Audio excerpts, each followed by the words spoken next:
Hi, I'm JT. It's nice to see everybody. I'm with the Streaming Video Alliance. I'm the executive director, and I'm here to moderate a really interesting panel on the technical side of sports content piracy. And we have some great panelists here, so I'm going to let them introduce themselves, and we'll start to my left with Alec Hendry. Hi there, I'm Alec Hendry. I'm the VP for Video Streaming Engineering at Paramount, which was previously known as Viacom CBS. Previously known as Viacom. Viacom and MTV, yep. And I look after a lot of the live streaming production and technical side of orchestration for many of the live streaming events that we do each week. So hundreds of sports events and media events. I'm Pete Scott. Nice to see everybody. Glad you guys are hanging out for this last snowstorm. Hopefully everybody gets home safe. So I head up innovation and emerging media for WarnerMedia in Atlanta. So I handle everything from news to sports. We're launching March Madness next week, so hopefully everybody will download the app and fill out your bracket. Super important for us. We're partners with CBS on that on the TV side. And you know, I've been around the business, know a lot of great people, and just excited to share my points of view on piracy and where I think we all could do a better job. Most definitely. Yep. John. I'm John Ward, Executive VP for the Americas for Friend MTS, content protection, anti-piracy company. Relatively new to the content protection, sexy content protection space, 8 months.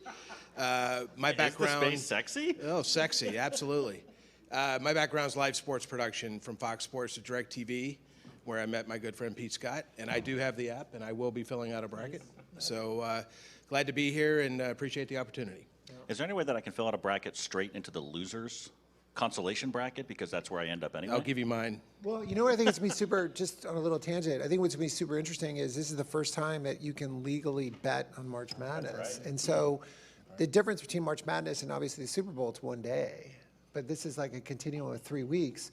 So it'll be interesting to see the handle, especially in the great state of New York, how many people will bet, because I don't know if you have friends, but I have a lot of people that will go to Las Vegas just for March Madness, sit in the sports book and go bananas. Actually, the first weekend, the opening weekend of March Madness is the largest weekend in Vegas every year. It's just, and if you've never been, I highly recommend go. Okay, let's talk about piracy. So obviously, panels like this are great when we have vendors as well as platform operators and content rights holders, because we can hear from the different perspectives. And what I want to start off first is really talking or exposing some of the ways that pirates actually steal content. So, so maybe Alec, you can lead us off. What are you guys seeing at Paramount? Yeah, I think there's a couple of different areas on that. We've got sort of your casual person that might just pick up their phone and film their screen from something they're watching, and that's going on social networks, through to people that are being very sophisticated and getting in on the back end of our APIs that power our apps and sites, and attempting to pull streams from our content delivery network. So it's really one end to the other, and everything in between, from just credential sharing through to people sharing videos either that they've downloaded from their devices and shared up to upload sites. Crazy. What about Peter? What do you guys see? There's this website called Reddit. Have you heard it? So what Reddit does is literally put the streams out there that you can get for free. And oh, by the way, we leverage them for some of our marketing opportunities. So like Reddit is like the #1 culprit because they put the stream out there. Like, no. Like on Thursday when you're watching March Madness, just put March Madness free stream. I swear to God, the second one will be Reddit. And it's like, that's the kind of stuff that kind of rubs big sort of media companies like me. It's like, really? You're giving the keys to the car, you're telling where the car is, and you're gonna say, can you take the stream? So we have, like, it's as basic as that, to be brutally honest with you. Yes, we have these very wonderful cat burglars that will either go through the APIs or go deep down around how we've tried to protect it. But I think it's just as general as Reddit. Like, you just go on and you can get the stream for free. And I think that's, we can go down a rabbit hole there, but that to me is one of the big places, to be really honest with you. I mean, that's crazy. Like, so you think about all the machinations pirates have to go through to get content, and what you're saying is, no, you just go to Reddit. The links are right there. No, like literally go there. Like tonight, there'll be X amount of NBA games. Just go ahead, you'll see. It's unbelievable. So we have to figure out how you democratize and stop sort of like at the top of the funnel, because you could argue that's where the top of the funnel goes to get their streams, because they don't want to pay us for League Pass, or they don't want to use a cable credential to see the stuff. So we just have to kind of figure that out. And I got a whole bunch of other stuff to say, but you can go ahead. John, yeah, what do you see? And I'm only on one cup of coffee. So There you go. just watch out. I think my personal favorite when I really got into this and started digging in is stuff that happens at the edge, which can't make somebody like Alex happy, right? These guys steal it at the edge and he pays the data fees. Absolutely crazy. Yeah, it hits our CDN that's a good costs because point. they're just pulling those bytes, but we try and stop that. But It's absolutely amazing. And then the normal, I mean, he touched on screen scraping, but certainly stripping out HDCP from the HDMI connection. You know, look, I go back to my DirecTV days. You know, people took residential cable top boxes to restaurants and bars and hooked it up. Sunday Ticket, that was a huge form of piracy. I mean, probably not as prevalent anymore, but the conditional access on the set-top box was pretty great, but nothing prevented it from being transported to a bar. That could have been the greatest job in the anti-piracy space. We had a company that hired people that went to bars, and we would watermark at certain times, and they would pose as customers, and if they saw the watermark in a bar they knew was not a Sunday Ticket bar, you got two choices. You can get a court summons, or you can pay the fine right now. Really? Yeah. Wow. It's great. Awesome. Was that and you before or get after to they get to beat drink the beer. shit out of the guy? You get to drink beer while you're doing it. Wow. It's awesome. Well, I know that some of the North American operators now employ people in local regions to go after the all-you-can-eat $19.99 purchase your set-top box from the side of the road people, and they're really pursuing them.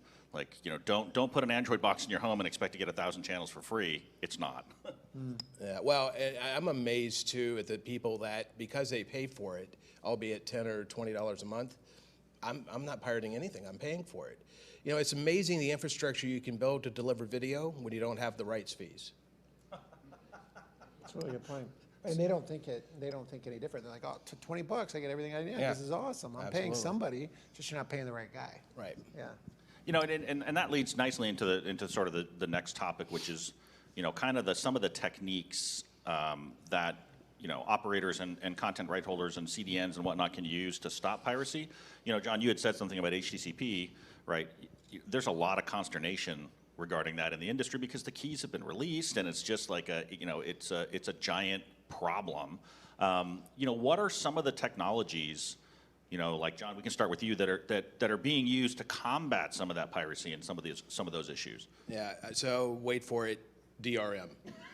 I mean, completely Is that important. a mic drop? Yeah. I mean, honestly, we view it as critical. It's part of the beginning of the supply chain. As content flows through the supply chain and goes through distribution and finally to delivery, it's got to be a part of the process. It's got to start there. And you know what? When there's a will to steal something, people will find a way to steal it, but you got to try, right? I mean, there's obviously known issues with various DRMs and the implementation of them and have their struggles, but for us, I mean, we view that's where real content protection and a real content protection strategy has to start. yeah, I think We've this. had DRM for Right. 10, 15 years, but for whatever reason, we haven't figured out a way to make that standard for all of us to use. You know, there's 3 different versions, all that stuff. I think you know what the other biggest problem is we haven't identified to, like, you know, my new boss, Zasloff, or people high up on the food chain, how much money they're losing. Like, you know, you can make, you know, we work with a bunch of companies that sort of identify for us, you know, how many people are stealing the stream. Great company out of Israel named Video Sites. And you still got to put a money number to it, right? Like, all department stores have shrinkage. We talked about this for socks, right? Like, how many socks are, okay, whatever, 10% are acceptable. But I think we have to figure out a way where it's like, how do you hit home to say, hey, guess what? This is how much you're losing. And more importantly, you need to do something about it because you're diluting the value of the person that is paying.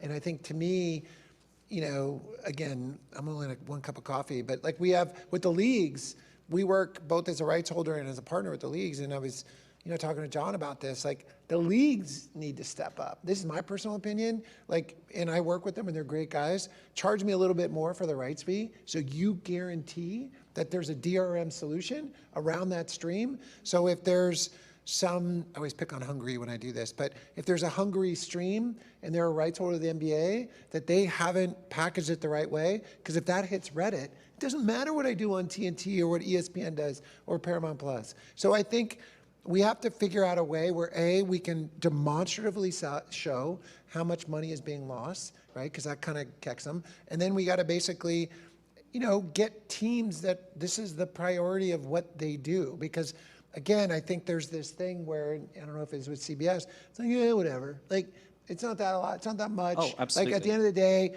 how many more resources do you need for piracy? Oh, I need like 10 guys, because if we're going to do it right. But they go, well, sorry, we can't get you that headcount. Yeah, and I think there'd been typically a view on DRM of course we'll DRM our movies, of course we'll DRM our TV series. This is a live sports event. It's only there for an hour, 2 hours. It's gone, so why go to that effort? Well, now we see why, right? Because it pops up on Reddit, it pops up elsewhere. There's lots of difficulties as well, the trade-off on some of those streams of monetization and the systems that are behind that and personalization of then adding the DRM layer on, so it does become more complex, but the fact is we just have to deal with that complexity. Yeah, and there's obviously concerns, right? So adding in DRM to live, the question that becomes one of latency, right? So how does that match up with the trade-offs I'm making on the buffer and my segmentation size? And yeah, so there are definitely concerns. It's just very interesting that that there's not a standard approach, right? We know that Widevine has had some issues lately, and the industry is talking to Google, and Google's working with the industry trying to fix that. But RTMP and RTMPE had issues, right? I mean, it's just all of the DRM will, like we say, if somebody wants to steal something, they're going to steal it, right? It's going to get stolen. So how do you prevent, at the very core, the things from getting stolen? An acceptable loss. And so on an anecdote, we talked to a bunch of Canadian operators. They were all coming together to talk about what they call stream leakage. And they put a dollar figure to it. I can't say the dollar figure. It was over nine figures. Yeah, it was a ridiculous annual loss of content revenue. So I think you're right. I think we do need to get to that point where the rights holders themselves are actively engaged as part of the security process. And that brings us to sort of the next question is, what are some of the ways, not just technologies, what are some of the ways that you can prevent theft? You talked about like, hey, I need 10 more security guys if we're going to do this right. What are some of the things that those security guys and the security departments, what are they starting to try to do? Are they sifting through data? Are they using sites like in Israel? Can you guys talk about that a little bit? Alec, can you start us off with that? Yeah, so there's a number of areas that can be improved. I mean, the Streaming Video Alliance, we worked on a paper that you can download on the website, little plug there, that lists some sort of best practices and some concepts that we should really have just as the base level. So there's a lot of stuff around making sure our streams are tokenized, making sure that we're checking geo, checking for proxies, which is a tricky one because of privacy concerns now and some industry changes, certainly from Apple's side with Mask, which stops us identifying if people, their IP address. So some changes there. There's a lot of making sure that we're able to revoke tokens at the edge very quickly. So if we spot streams are leaking, we can pull individual subscribers quickly. And some probably more advanced techniques around watermarking with forensic watermarking. So this is where we're able to generate a version of the stream kind of unique to that user so we can spot if that content has been leaked by an individual subscriber. And again, either takedowns or in a live environment, try and really quickly revoke that token. So I'll give you a quick example. It's like for March Madness next week, we have a couple vendors. I wouldn't say they're foolproof, but they're going to do the best job they can, right? And in some cases, it's almost like, should you just embrace that they're doing it, saying, hey, knucklehead, there's a better experience over here. And so you sort of aren't sitting there whacking the mole. You're basically just saying, okay, I admit there's some leakage. So we're going to basically confront the person, and we're going to try and drive them in a direction that gets them.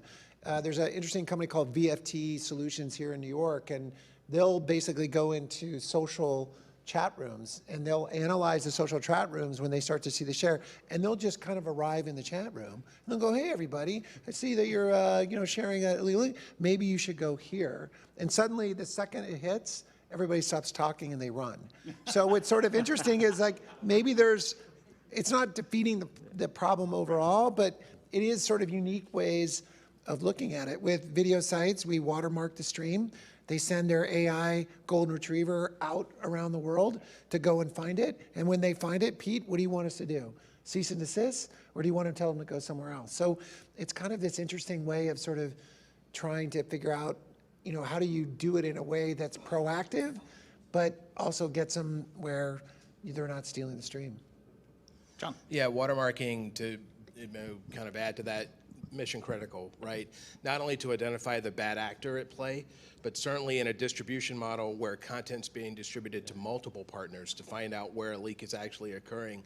But you know what I'll add to this, the technical solutions notwithstanding, Pete and I had a chance to catch up last week. We hadn't spoken in a long time, and we talked a lot about this panel and just things in general. This has got to become, Pete said it best, I'm gonna steal your material. That's all right. A C-suite job. Oh, yes. Right? This has to be more than this just lands on an attorney's desk who already gets 1,200 emails a day. Oh, by the way, you now do this. They go, great. They look at the contract and they just tick a box and they do the basic things that are needed. We're compliant. We're doing what we need to do. This has to start. This has to come from the top. The panel yesterday, Simon mentioned, board approval. I mean, it's got to get front and center, right? You don't drop the weight until you had the first heart attack. You shouldn't be waiting to be reactive. No, that's a very good point. It's not being reactive, right? I mean, we talk about in application development doing, security from the ground up, right? Every choice you make in an app development environment, you have to do it through a lens of, what am I doing from a security perspective? We don't do that for streaming right now, right? We build services, we get content, and then we look back on it, and we're like, somebody's stealing that. How do we prevent that now? So that's part of the problem. I like to hear that. That's a really great phrase. Got to have sort of, board visibility. This has to be a major concern. Oh, that's great. That's really great. By the way, if you want a technical understanding of watermarking, which is really important, this is a shameless SVA plug. We did do a paper on forensic watermarking. Go take a look at it. Again, you can just download and read it and sort of get an understanding. And to your point, we did do a security best practices document. We're actually doing another one for the player. So we're publishing a document on player security, right? Because there's all of these endpoints throughout the workflow that can be exposed. And not only that, thinking about board approval, you have to get folks at the network level involved, right? So what happened, like look what happened with Sony. Remember that? Or Game of Thrones, somebody gets intrusion to the network through social engineering. All of a sudden they have access to the source files and the master files, and there they go out on the internet. I think they're getting better. Like at Warner Brothers, obviously if we have a Dune or a Wonder Woman or a Batman that just came out, there were people, Batman's out in movie theaters now. We changed it now, obviously, 45 days, and then it will be on HBO Max. But I think, there are teams, right, that do this, right? They're using AI, they're looking at Batman logos, they're basically trying to figure this out. Right now, because the movie is in theaters, we're getting where people are just shooting the movie on a phone, and then they're selling a DVD on the side of a street. But it's just what it is, right? But I think for all of us, IP is really, really important. And if we're competing, I say this every day, time and attention. And if we don't figure out a way to lock in that IP that we have, we're going to be in a very dangerous situation that people will go other places to see it where we're not monetizing it. So it is. I think I love working with all these vendors, but the problem they always have is they're like, Pete, I'm sorry, there's no money allocated It's to got to be a hire budget you. line. It's got to be in the budget. You know what? Maybe you don't need 19 cameras. Maybe you do the show with 18. I mean, I tried telling a director. And you take the producer 19th camera and you put it to security? Yeah, well, but it's got to be taken. That's where we're at, right? It can't be an afterthought. Well, and that's a good point, right? The funds aren't unlimited, right? So there has to be decisions and trade-offs made within, within streaming budgets to allocate money to security issues. And there's a little bit being done, but you're right. Maybe it's not enough. And that gets us to sort of the next question, which is really around, strategically, how should security be approached? We talk about a holistic approach. Is one technique, should that be prioritized over another? How should streaming operators approach, the security, the sort of holistic security? And Pete, maybe you can start us off with this one. I think what's really interesting is I remember our CEO, Jeremy Legg, like 6 years ago, we had malware from China on all of our CMS servers because we haven't put it in the cloud. And by the way, that's one of the reasons why everybody moves everything in the cloud. Because like, security, you got it? Because I'm paying you all this money, you're going to deal with it. I think we kind of have to attack it through that way. Like we're getting, obviously, you got to change your password every 30 days inside the company. You know, don't share your password. Like elevate it to the point where it's like just as important, whether you build the teams, you put the resources. But I think it's tangible to people because especially like in large companies like me, you know, you have to fill out all this. You have to take courses on how you're protecting, you know, IP inside the company. So I think there's ways that you can just continue that conversation. Because if I need Okta to sign into my account or my email, is there a way that we can do that around streaming? And how do we make that more effective? So I think you just got to make it maybe a little more relatable to people, intangible, and then maybe that works. And again, I definitely think it's resources. You know, and again, I don't mind paying the NBA, NHL, MLB, whatever, $1 million, $3 million more for rights. If that means they're going to hire 10 people who are going to whack them all or be with other to make sure that Hungarian TV station is basically not basically putting it out there. I mean, that's what I think needs to be done. John, your thoughts on this? Yeah, again, it takes a village. I mean, Peter touched on it. The leagues, the content owners, the content licensees. I think everybody has to work in unison. I think you need to identify in your value chain what is the most valuable. Why would people steal a certain piece of content, right? Not all content's the same, right? But you got to start somewhere, and whatever's going to have the most value for a pirate, that's probably where your attention needs to start, and then build upon it from there. Yeah, I think you have to come at it from both sides, right? So one is making sure that your environment that you're delivering the content from is as secure as you can be. And then it is the other end, as you're saying, which was going out to those users that might be doing bad things and trying to educate them and push them back to the real sources of content. It becomes tricky when we're in global agreements and we have the same piece of content licensed to other partners in different territories. Because then, as going back to your point of, are those people that are licensing you the content, are they doing their best to make sure that other partners are making sure the content is secure? Because as secure as we then make it, it may get leaked by another partner. Yeah. Okay, we've got some good questions up here. All right, let's let's turn to some questions. So we'll grab the first one, which is: will streaming in decentralized networks be able to prevent man-in-the-middle attacks? Could DRM be a thing of the past then? Here we're back on the DRM question. John, you want to tackle that one? I'm trying to actually see it looking straight up here. Be able to prevent man-in-the-middle attacks. You know, I don't know. To be fair, I think at this point, I don't know if it's a thing of the past. It's still, for me, it's front of mind. I think it's still got to be, maybe it can be improved upon. Perhaps it can evolve as pirates evolve. But for right now, I think that's the way forward. Yeah, I mean, I think if you could figure out a way that you leverage the blockchain in some way, in some form, where there's a key, because that's, and I'm curious, whatever happened to CMAF? Did we all just give up on CMAF? No. It's getting there. It's getting there. And why, I guess that's my point, right? So there's a token exchange that happens between the player and the stream. So you can't open up the stream or play the stream unless the player says, oh, that's token 1, 2, 3, 4, 5, 6. So why hasn't that been mass adopted? I'm just curious. Well, no. So we are actually, the SVA is actually doing a joint project with CTA Wave on standardization of CDN tokens, right? Okay. So that's the problem, is everyone does it differently. And so then it just doesn't port between different providers. So we're gonna try to solve that problem, and then hopefully that will then get incorporated into CMAF. Okay. Yeah, I'm back on that one around like the man-in-the-middle attacks. I mean, the main issue can be that the device that you're trying to play it on. Do you trust that device? Is this my player? Is this my site or app, or is it something that's pretending to be? Yep. So I think either way, with the DRM, that's helping to lock down a certain trust of playback. Yeah, and so we, one of our members, he's the co-chair of our privacy and working group. He actually talked about a situation that's happening now where pirates are putting fake apps into app stores that look like legit apps. People are downloading the fake app, paying the subscription fee, paying the pirate money, getting all the content, but it's a totally fake app. And so, when we start talking about man in the middle, right there, I think there are different ways to do man in the middle attacks, and sometimes it's really not technically based. It's more just like, hey, look, here's what we did. So yeah, it's very interesting.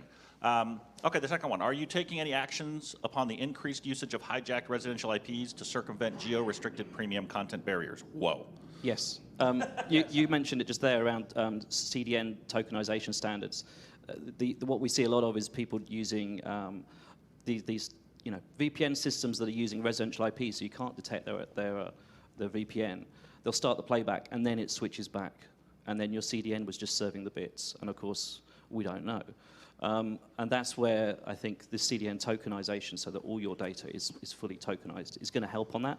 The big issue around the IPs is going to become this nightmare with the sort of privacy piece, which is meant to mask that you are where you are and what you're doing. So there's going to have to be some new ways of looking at that as well. Okay, so I think what's interesting about the Cinemedia one is because they're in the business of actually protecting streams. But I think, look, I think we all have to keep doing this. I think you and I had that discussion about the Netflix guy who basically said, well, it's the cost, it saves me. Yeah, a form of marketing. A form of marketing. Is what he told me. Right. So he basically tell him that's a great story. That's a great tip. So, getting into this, like, how do you think? What's your strategy? Went to breakfast with the guy who literally sat there and said, you know what? We view it as marketing. And I said, tell me how you get there. Yeah. And he said, you know what? If 10 people pirate the signal, they know it's branded Netflix. So either if 2 of the 10 get frustrated with the experience or for whatever reason can't log into the pirate network, if those 2 become legitimate customers, I've gained 2 more customers, I've paid nothing. So it's a cost of acquisition. Yeah, Isn't that fascinating? that's Netflix really is basically interesting. saying, well, if I get those 2 to sign up, then that's okay because I didn't have to market to them. So it's kind of similar a little bit to that, where it's like, that's sort of an interesting way of looking at it. You got to have the marketing department. Geez, I got no more money, but maybe if we let a couple streams go out, I'll bring up my number, right? Because he's got a number he's got to hit. So it's really, I thought that was fascinating. yeah, I mean, from a DRM perspective, right? So when we talk about live sports streaming, is DRM, is it as important?